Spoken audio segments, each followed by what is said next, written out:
You know that classic scene of a dog and a baby together on the couch, and everyone holds their breath thinking it's dangerous? Well, most people are looking at the wrong thing. Because while you're worried about what the dog might do to the baby, he's actually doing something you've probably never stopped to notice. And by the end of this video, you'll never look at your dog the same way again. Let's start at the beginning. Why do dogs and babies together make so many people nervous? It makes sense, right? The baby is tiny, fragile, completely defenseless. The dog has teeth, strength, animal instinct. It sounds like a risky combination. But there's something most people don't know, or forget about dogs. They are the only animals on the planet that evolved alongside humans for thousands of years. Not just living with us, but learning to read us, to understand what we feel. And that changes everything when a baby enters the family. Because to a dog, a baby isn't some strange, random creature. It's a member of the pack. And the pack, to him, is everything. When a baby comes home for the first time, the dog goes through something really interesting. He starts building a complete profile of that child. He sniffs everything. The blanket, the little clothes, the scent of the skin. To him, that's like reading someone's full biography. And here's a detail that's truly fascinating. Dogs can detect changes in human scent that we can't even imagine. A fever? They sense it before the thermometer does. Stress? They pick up on it before you've admitted it to yourself. Blood sugar out of range, and there are dogs that notice this in children before any symptoms show up. So when you see your dog staying close to the baby, sniffing him non-stop, he's not being annoying. He's learning everything about this new human being who just walked into his life. He's putting together the full picture. Now here's the part I find most beautiful about all of this. Dogs, especially ones who've lived with the family for a while, develop what you could call passive protective awareness. That means they monitor the baby even when nobody asks them to. You'll notice it in really subtle behaviors. The dog who lies down in the doorway of the baby's room without anyone telling him to. The dog who wakes up before you do when the baby cries. The dog who starts getting restless if the baby has been in a closed room for too long. That's not a coincidence. He's paying attention all the time. There are parents who've reported their dog barking and waking the family in situations where the baby was having trouble breathing in the crib. I'm not saying your dog is a medical alarm, but I am saying he is far more tuned in to your baby than you realize. Okay, but what about when the child gets older?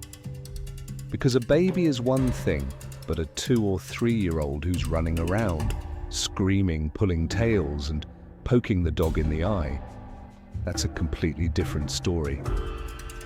And this is where one of the biggest misunderstandings happens. People think the risk goes up when the child starts moving and interacting.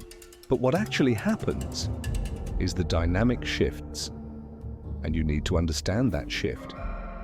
When the child starts walking and exploring, the dog needs time to adjust.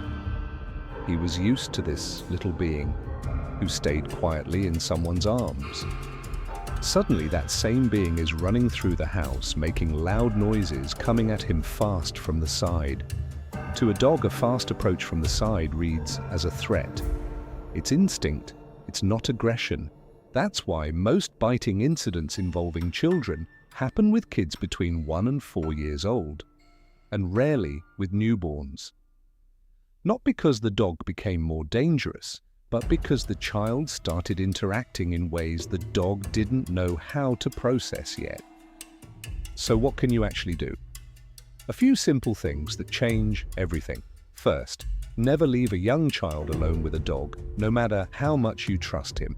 Not because he's dangerous, but because accidents happen in a single second of distraction, and 1 second is all it takes. That's not distrust, that's responsibility. Second, teach the child as soon as they're old enough to understand how to approach a dog.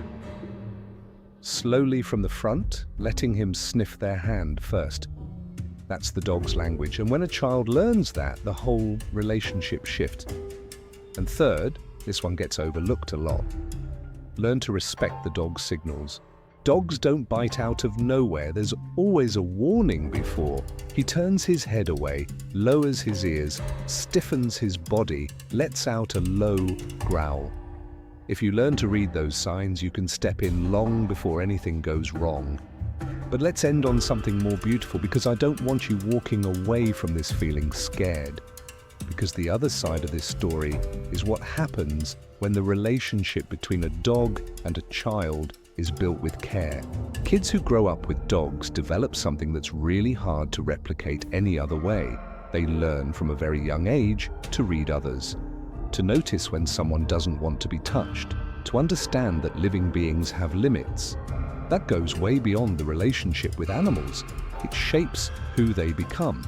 There's something really special about a child who knows how to approach a dog calmly, who understands that he has feelings, who lights up when he wags his tail at them. That child is learning empathy in a way no classroom can teach. And the dog? He's learning too. He's learning to trust that child, to understand that those small hands are not a threat. And when that trust is built, what you end up with is one of the purest bonds there is, by no agenda, no judgment, no conditions, just love, straight and simple. So to put it plainly, your dog is not the danger people sometimes make him out to be. He is, in fact, one of the most attentive and loyal allies your child will have during this whole chapter of life. What you need is to understand how he works, to respect the limits of both, the dog and the child, and to create an environment where that relationship can grow safely. Because when that happens, what you'll see isn't just a dog tolerating a child or a kid playing with a pet. You'll see two completely different beings choosing each other every single day. And honestly, that's one of the most beautiful things life has to offer.